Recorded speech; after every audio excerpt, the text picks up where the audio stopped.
Now to a chilling story out of New York. A man initially arrested on insurance fraud charges. Now cops say he may be linked to a half-dozen rapes dating back 6 years. In several of the attacks, a stun gun was used in the crime. HLN's Christy Paul is on the story.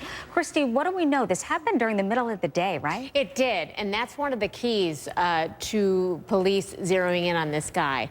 Yesterday, they arrested 45-year-old Mark Andrade, charged with the 2013 sexual assault. Now, police are confident he's responsible for 5 others as well, and here's why. Here's what's connecting it. First of all, the victims, all female joggers. Secondly, the attacks all took place at the same park in Queens, and they almost all happened in the middle of the day. And in several cases, the attacker used a stun gun to get to his victims.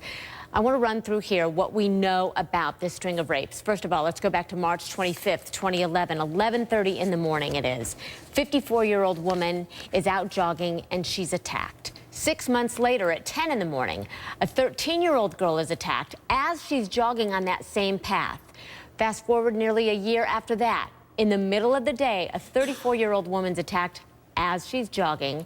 3 months later, 40-year-old woman is attacked as she's walking her dog. And then in 2013, 2 attacks, one on a 69-year-old and a second on a 24-year-old. So I know you're going, how do they get all of these pieces together and connect it to him? Well, that 24-year-old, the last victim we talked to you about, was actually able to grab a beer bottle out of the attacker's back pocket during the assault and throw it into the woods. Here's the chief of police. We retrieved that beer bottle as part of the crime scene. That's where we swabbed and got the DNA, and that's how I identified him. So again, we have a young lady who helped us identify her attacker. So how about that? So far, that's the only sexual assault he's been charged with, but police say they do have DNA evidence from at least one other attack. And now I want to bring you up to date here on what happened just a week ago. This guy pled guilty to insurance fraud, and in doing so had to submit, guess what, a DNA sample, which then came up as a match in the database linking him to that 2013 assault. So, Susan, I know that it's a lot of back and forth. There's a little route here to take to get to it. But at the bottom line is DNA evidence seems to be linking him at least to one, if not 2 of these cases. And he is suspect in the others as well. Yeah, if it wasn't for that girl with the beer bottle, we wouldn't be where we are today with him in custody. Christy, thank you. I want to stay on this, bring in Steve Cardian, former police detective.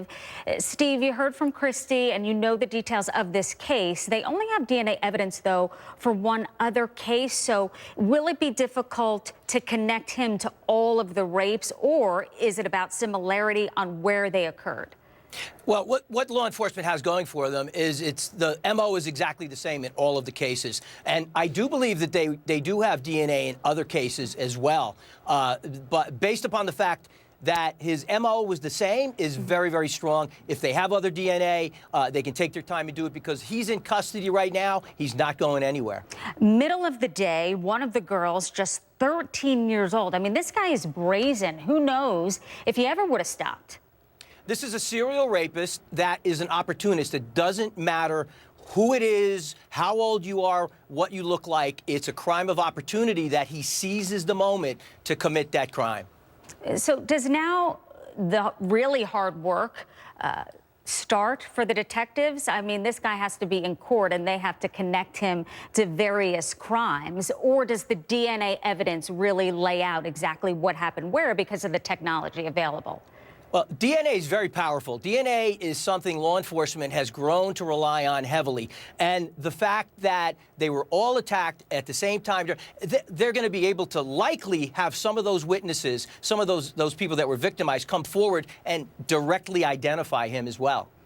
It makes you afraid, listening to the details of this, to even go out alone during the day to exercise, so that you should even have someone next to you, considering what this man was capable of. Yes, you know, Susan, I have a book that's coming out on Tuesday. It's the new superpower for women. and it is an encyclopedia of safety that addresses these issues on how to identify and know when you're being targeted.